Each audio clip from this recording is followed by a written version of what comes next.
Hoje nós vamos falar sobre as guerreiras vikings que aparecem na série Vikings Valhalla ou como a Lagertha da série Vikings. Olá pessoas, eu sou o Bruno de Palma e a série Vikings Valhalla pode não ser tão boa assim, mas ela tá trazendo vários personagens incríveis que existiram de verdade e suas histórias estão nas sagas Vikings. Um desses personagens que tem uma história inacreditável e cara, ninguém tá contando na série é a da Freydis Eriksdottir, irmã do Leif Erikson, que descobriu a América. Uma exploradora e guerreira que salvou seu povo do fim certo. E além de sabermos mais sobre a história real da Freydis, vamos saber também sobre o papel das mulheres na sociedade viking e descobrir se as donzelas de escudo, as guerreiras vikings, realmente existiram.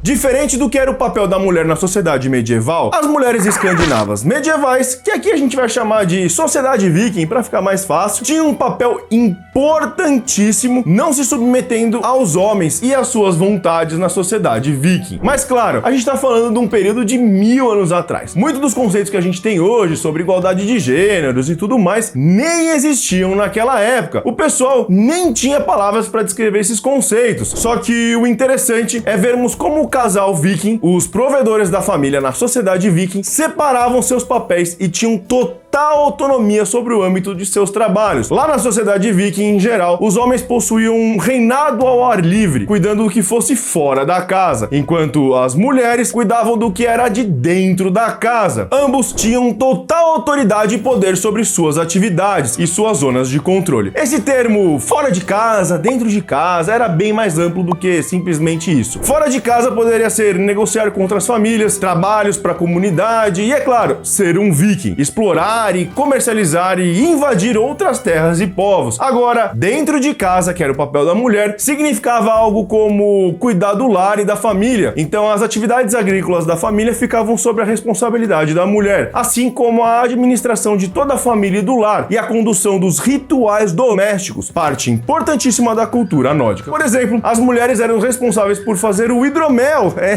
Isso foi uma coisa comum na Europa medieval. As mulheres faziam cerveja na Europa medieval. Além de cuidar da alimentação da família, os negócios locais familiares também ficavam a cargo da mulher. Quando os homens iam fazer as suas viagens para pescar, fazer comércio ou, claro, serem vikings, a mulher ficava totalmente responsável pela administração e a segurança da família, que ficou para trás. E é aqui que começa a história das mulheres guerreiras, porque quando o homem não estava em casa, e essa era a função dele, a mulher tinha que entrar no lugar e estar preparada para defender a família de animais selvagens ou de atacantes, uma coisa que era bem comum nas vilas em que os homens tinham ido viajar para terras distantes, como a França e a Inglaterra. A cultura viking era tão igualitária em gênero e tinha a mulher como um pilar da sociedade que muitas deusas nórdicas existiam, como Frigga, Sif, Hela, Nanna, as Valquírias e, é claro, Freya, considerada uma deusa da guerra junto com Odin e Thor. Em breve a gente vai falar mais sobre a mitologia nórdica e seus deuses. Então, cara, já se inscreve aqui no canal para não perder nada e mete a porrada do like. Já sabe como é que funcionam os membros do canal? Dá uma conferida que vai me ajudar bastante. Falou! Nesse mês, a gente tá contando tudo sobre os vikings aqui no Caverna Medieval. É mês de invasão viking. E você vai ver que a palavra viking, ser um viking, não é um povo, mas sim uma atividade de fazer comércio, explorar e invadir. Só que essa palavra vikingur, que é em nórdico antigo, ou o verbo vikingar, o ato de ser viking, eram termos reservados apenas para homens. Nenhuma mulher poderia ser chamada de viking. A gente já entendeu que isso não era uma discriminação, e sim uma atribuição de papéis, porque estava na responsabilidade do homem ser um viking e não da mulher. Só que mesmo assim, muitas mulheres iam junto com os homens em suas expedições. Será então que as guerreiras vikings, as famosas donzelas de escudo, como a Lagertha lá na série Vikings e a Freydis Eriksdottir está sendo agora em Vikings Valhalla, existiam mesmo? Bom, existe o que é comum, rotineiro, e existem as exceções, porque quando os homens iam fazer as suas explorações vikings, alguém tinha que cuidar da organização do barco, do acampamento, do grupo, do que eles iam comer, das roupas, reparos e tudo mais. E quando as mulheres iam nessas expedições, que não era algo tão rotineiro assim, elas ficavam a cargo dessa parte administrativa. Eram elas que ficavam no backstage das coisas, das batalhas, cuidando dos feridos e dos reparos necessários. Raramente uma mulher guerreira aparece nas sagas vikings, que são a maior fonte de conhecimento que a gente tem sobre eles. Quando elas aparecem, é geralmente alguma história de aventura em que elas estão solitárias e muito pouco a ver com coisas vikings. Mas nas histórias mais fantasiosas dessas sagas vikings, aquelas que a gente não pode comprovar de verdade se aconteceram ou foram uma lenda criada e retratam também personagens provavelmente lendários, existem vários relatos de mulheres guerreiras, as famosas donzelas de escudo, também chamadas de Skaldmjö, em nórdico antigo, algo como mulher guerreira que usava um escudo. Essas guerreiras vikings, sozinhas ou em grupos, causavam o terror aos seus inimigos, como é o caso da Lagertha, relatada na saga provavelmente fantasiosa de Ragnar Lothbrok. Sim, provavelmente Ragnar Lothbrok nunca existiu. Quer saber tudo sobre isso e o seu filho Ivar o Sem Ossos? Eu conto tudo nesse meu vídeo aqui, vê lá depois. Existe também a figura das Valquírias, só que elas eram divindades menores, mensageiras do deus Odin, incumbidas do papel de escolher os mortos que iam para Valhalla, literalmente o salão dos mortos, porque Val significa morto e Hala, salão. Até o nome Valquíria significa isso, já que vimos que Val é morto, então Val morto, e Kyria é algo como a escolhedora, escolhedor. Então Valquíria, escolhedor de mortos. E elas eram apenas deidades lendárias, não tinha muito a ver com as mulheres guerreiras, mas já mostra a importância das mulheres na cultura viking. Segundo essas sagas, os historiadores que a estudaram e os arqueólogos, o mais provável é que as mulheres não iam nas expedições vikings, mas quando existia alguma exceção e elas iam, elas cuidavam da administração da viagem, raramente pegando em armas. Só que muitas lendas foram criadas, retratando as donzelas de escudos, e essas histórias chegaram até nós hoje em dia. Uma dessas histórias, que foi provada como real muito recentemente, vê aqui embaixo que eu vou deixar o link de todas as pesquisas arqueológicas, de uma mulher muito poderosa, que foi em uma das maiores expedições vikings que já existiram, uma mulher que pegou em armas e salvou o seu grupo do total massacre dos povos nativos do Canadá. Quem é essa mulher? Freydis Eriksdottir.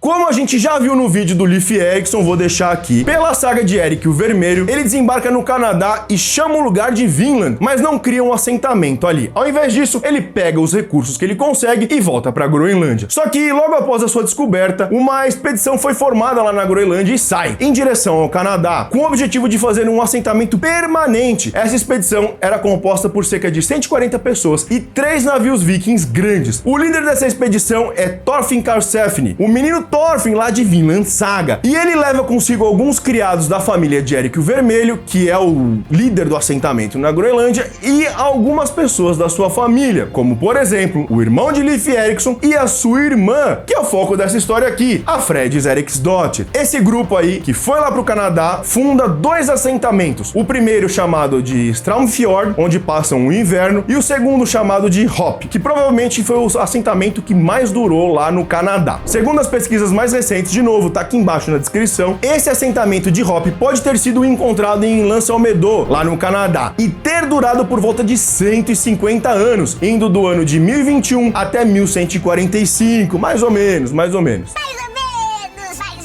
Lá, os vikings encontraram os povos nativos da América, que eles chamaram de Skrælingr, que significa algo como selvagens, ou feios, ou aleijados, enfim, tem várias versões. No começo, ambos os lados se conhecem, trocam mercadorias e negociam em paz, tá tudo bem. Mas como eles tinham um grande desconhecimento da outra cultura e a novidade desses novos povos deixaram eles muito tensos, qualquer coisa podia estourar esse caldeirão, e foi o que aconteceu. As sagas relatam que os nativos canadenses ficaram com medo do gado nórdico, um animal que eles nunca haviam visto antes. Então, do nada, eles resolveram parar de interagir com os vikings e ir embora. Eles somem por algum tempo, mas do nada, eles voltam e atacam a vila de Hop, massacrando todos os vikings que encontravam pela frente. Assustados e pegos de surpresa, os nórdicos não conseguem se organizar e tomam um pau dos nativos. Todo mundo vai morrer. Mas então, surge a nossa heroína, Freydis, que se coloca à frente dos nórdicos amedrontados, pega uma espada de um homem morto caído ao chão e mostra os seus seios aos nativos.